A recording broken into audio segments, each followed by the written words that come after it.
शास्त्र, सदगुरुदेव, संत, धर्म, इनकी परतंत्रता स्वीकार करने वाला माया से मुक्त हो जाता है, वो स्वतंत्र हो जाता है। आज कितना विवेक शून्य होता जा रहा है समाज। हमारे ब्रह्म ऋषि मनीषियों ने, बड़े बड़े महात्माओं ने विचार करके शास्त्रों का शोधन किया है। लोग शास्त्रों की अवहेलना करे, सब पंडितों ने लिख दिया है, सब ऐसे अवहेलना करते हैं। क्या जाता है, किसी को भी गाली दे सकते हो तुम, तुम्हारी जबान है, लेकिन ध्यान रखना ये जबान बोलने लायक नहीं रह जाएगी। ऐसी दुर्गति होगी कि बोलने लायक नहीं रहोगे। अभी है, बोल लो, गाली दे लो, चाहे सूरदास को दे लो, चाहे तुलसीदास जी को दे लो, चाहे शंकराचार्य को बोल दो, बाणी है तुम्हारी। लेकिन ध्यान रखना, तुम्हारे पुरखे भी जो ऊपर है ना, वो भी नरक पहुंच जाएंगे। बिल्कुल ध्यान रखना, चाहे जो युग हो, निर्णय बिल्कुल करेक्ट होता है। निर्णय में कोई हमारे ठाकुर जी के वहां ऐसी गुंजाइश नहीं कि तुम मनमानी, छूट दिया गया है तुम्हें, जो बोलो, भगवान को गाली दो, राम को गाली दो, श्री कृष्ण को गाली दो, जो दोगे तुम्हें परिणाम में भोगना पड़ेगा। सावधान हो जाओ। ये शास्त्र ऐसे लोगों के द्वारा नहीं लिखे गए हैं कि वो जाति पक्ष वाले हो या वो किसी मान प्रतिष्ठा के, वो साक्षात भगवत स्वरूप को प्राप्त महापुरुष लिख रहे हैं। हर धर्म की मर्यादा का भगवान ने ही स्थापना की, रचना की है। हम उसके अनुसार चलेंगे तो वस्तु का बोध हो जाएगा। हम देह धर्म में चलेंगे, हम वासना के खेल खेलेंगे और शास्त्रों का अर्थ जान जाएंगे। आश्चर्य की बात है, बड़ी स्थिति भयावनी लग रही है। भाई जी महाराज कह रहे, आज के 50 वर्ष पहले कह रहे, बड़ी स्थिति भयावनी लग रही है। हमें तो ऐसा लग रहा है कि परिणाम में सब क्या होगा, ये सब क्या होगा परिणाम में। सच्ची बात, सच्ची बात, कभी कभी हृदय घबरा जाता है जब लोगों की भावनाएं देखते हैं। गालियां बोलते हैं, बड़े बड़े महापुरुषों को गालियां बोलते हैं, वो तो ऐसा लिख गया। अरे पता है, जिनके अधीन सर्वेश्वर भगवान है, ये वो महापुरुष है। तुम अपनी धरा से तुम उनको बोलो, जब परिणाम आएगा तब बोलने लायक नहीं रहोगे। परिणाम बिल्कुल निश्चित है, निश्चित। ये तुम्हारे कहने से, अरे रहे न रावण सम अभिमानी, हिरण्याकश्यप संवरदानी, धूल धूसरित कर दिया उस सच्चिदानंद प्रभु ने। तुम उसके बच्चे हो, होश में रहो ने, एक थप्पड़ में सब तुम्हारा ये अहंकार मिट्टी में मिल जाएगा। काल इतना बलवान है, उसका एक थप्पड़ लगता है तो बड़े बड़े धूल धूसरित हो जाते हैं। बहुत सावधान। ये मनुष्य जीवन केवल सावधानी से व्यतीत करने के लिए मिला है, पशुता की जैसा व्यवहार करने के लिए नहीं मिला। बड़ा दुख होता है।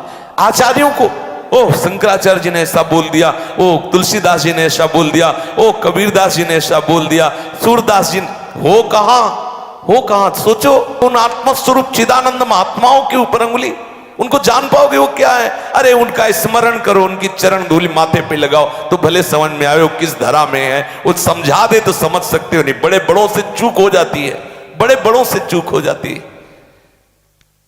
पूज्य भाई जी महाराज कह रहे हैं, मुझे बहुत अगाध दुख का अनुभव हो रहा है कि आज हमारा समाज शास्त्र विरुद्ध आचरण करने में उत्साहित हो रहा है। देखो, साधक वही है, हम सही नहीं चल पा रहे, हमसे गलती हो रही, लेकिन हम मानते हैं कि ये महापुरुष सही बोल रहे हैं, ये संत सही बोल रहे हैं, ये शास्त्र सही बोल रहे हैं, भगवान की वाणी सत्य है, पर मैं चल नहीं पा रहा हूं, ये मेरी गलती है। ये साधक है, आगे चलकर ठीक हो जाएगा, वो भगवत प्राप्त हो जाएगा। लेकिन आज हम अपनी वासना के खेल को सत्य मानने लगे और महापुरुषों को, शास्त्रों को, वेद को नकार दिया। परिणाम का भी चित्र भी तुम नहीं देख पा रहे हो, कल्पना भी नहीं कर पा रहे हो। कांप उठोगे जिस समय परिणाम आएगा। पता नहीं विवेक भ्रष्ट मनुष्य को कितना दंड भोगना पड़ता है, तुम्हें पता नहीं। सच्ची मानिए, जब कर्म फल आता है तब पता चलता है। अभी उस दिन उनको दर्शन करने गए, वो रोग कह रहे थे कि ऐसी भयंकर पीड़ा हो रही, कैसे कैसे पीड़ा दूर हो, भयंकर कैंसर से पूरा भयंकर पीड़ा। अब जब तक प्राण नहीं तब तक भयंकर कष्ट। अरे पूछो मत, डरो, सावधान हो जाओ, कोई ऐसा अपराध न करो। अरे वैसे ही हम वासना से पीड़ित हैं और ऊपर से भयंकर महापुरुषों का अपराध कर लेंगे तो दुर्गति हो जाएगी। अरे कम से कम हम नीच हैं, पामर हैं, कामी, क्रोधी हैं, कभी न कभी इन सिद्ध महापुरुषों की दृष्टि हो जाएगी तो हमारा मार्ग खुल जाएगा। लेकिन हम उस मार्ग के प्रदान करने वाले महापुरुषों को ही गालियां दें, ऐसे है ये सब। बहुत सावधान, वाणी को संभाल करके, कहीं ऐसा अपराध न बन जाए कि तुम्हें मनुष्य शरीर मिला है और वो भी छिन जाए, फिर ऐसे डाले जाओगे। भगवान जब तुम्हें केचुआ बना देगा तब क्या करोगे? तुम्हें भगवान जब मेढक बना देगा, नाली का कीड़ा बना देगा, तुम्हें सुअर बना, फिर क्या करोगे? भूने जाओगे जैसे भुट्टा भूंजा जाता है। साफ तुम्हारा अहंकार धूल धूसरित हो जाएगा। जैसे अभी तुम कर रहे हो अन्य जीवों के साथ, ऐसे तुम्हारे साथ बर्ताव होगा। बहुत सावधान, बहुत। ये महापुरुष जन मां की तरह हृदय में पीड़ा रखते हैं, इसलिए कह रहे मुझे अगाध दुख हो रहा है। अरे तुम चित्र भी नहीं देख पा रहे हो कि तुम्हें परिणाम में क्या भोगने को मिलेगा। जो तुम कर्म कर रहे हो, जो तुम शास्त्र मर्यादा के विरुद्ध आचरण, जो शास्त्र के महापुरुषों की निंदा कर रहे हो, वेद की निंदा कर रहे हो, भगवान की निंदा कर रहे हो, उसका परिणाम जानते हो? तुम्हारे हृदय में चित्र भी नहीं है, उस बात की कल्पना भी नहीं कि तुम्हें क्या भोगना पड़ेगा। पूज्य भाई जी महाराज कह रहे हैं ये भ्रम से बुद्धिमानी का अहंकार की, अरे अब हम पढ़े लिखे लोग हो गए, तुम हमें बावला नहीं बना सकते। शास्त्रों का उदाहरण देके हम लोग पढ़े लिखे हो गए हैं। अरे हम उन्नति को प्राप्त हो रहे हैं, हमारा अभ्युदय ये उन्नति है। अपने बुजुर्गों को गाली देना, उनको अपमानित करना, ब्रह्म ऋषियों को, महापुरुषों को अपमानित करना, उनको गाली देना, ये तुम्हारी उन्नति हो रही है। ये तुम्हारे पढ़े लिखने का परिणाम निकल रहा है। कैसी बुद्धि हमारी भ्रष्ट होती चली जा रही है, हम उसे उन्नति समझ रहे हैं। ये शास्त्र सच्ची मानिए।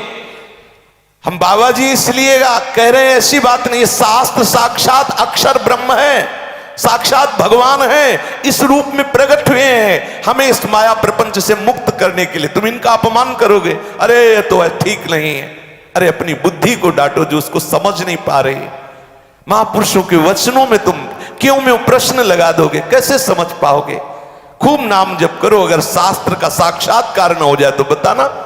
खूब भजन करो, पवित्रता से चलो, शास्त्र मर्यादा से चलो। तस्मात् शास्त्रम प्रमाणम ते कार्य व्यवस्थित हो। फिर आप देखो आपके हृदय में ये शास्त्र आके बता जाएंगे कि ये लिखा है इसमें, आपके हृदय में आके बता जाएंगे। वो महापुरुष आके बता जाएंगे, सुखदेव जी आके बता जाएंगे भागवत का रहस्य क्या है, गोस्वामी जी आके बता जाएंगे कि मैंने रामचरित में क्या लिखा है। आप थोड़ी साधना तो कीजिए, उपासना तो कीजिए, दैन्यता से उनके चरणों में रोइए, तो कृपा करके शास्त्रों का रहस्य समझा देंगे। ये सदा स्मरण रखना कि कुछ समय के लिए तुम्हें मनुष्य शरीर मिला है, पक्का समझ लीजिए।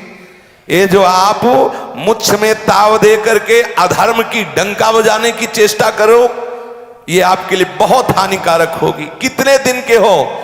जैसे मच्छर का जीवन ऐसे तुम्हारा जीवन है। जिसे हम मच्छर को ऐसे मसल देते हैं और हमको लगता है कि कोई मेहनत नहीं लगी, ऐसे काल भगवान के लिए तुम मच्छर हो, तुम्हारे मसलने में देर नहीं लगेगी।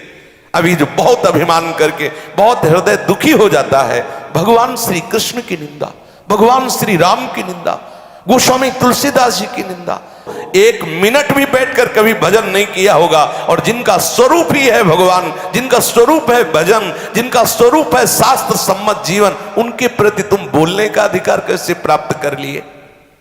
इंद्रियों की तृप्ति में झूठे दिखावे में लगने वाले, झूठे शरीर का पोषण करने वाले सच्चिदानंद आत्म स्वरूप में स्थित इन महापुरुषों को कैसे जान पाओगे? इसलिए प्रत्येक उपासक को चाहिए कि वो दूसरों का जो दोष दर्शन कर रहा है, ये उसकी स्वयं की कमी है। यदि वो अपनी कमी को संभाल ले तो दोष दर्शन होगा ही नहीं। इसलिए हमें चाहिए कि जो हम बाहर कमी देख रहे हो, अपने में देखो। अगर वो कमी नहीं होगी तो आपको नहीं, ठीक ऐसा ही जैसे हम हरा चश्मा लगाए तो बाहर हरा दृश्य दिखाई देगा, लाल लगाए तो लाल। हम दोषों का चश्मा लगाए इसलिए दोष दिखाई दे रहे। अगर दोषों का चश्मा हटा दे तो सर्वम खलविदम ब्रह्म नेना नास्ति किंचन, एकमात्र निर्दोष ब्रह्म के सिवा, परमात्मा तत्व के सिवा, प्रिया प्रीतम के सिवा दूसरा कोई नहीं है। शेष चर्चा आगे। श्री राधा वल्लभ लाल की जय।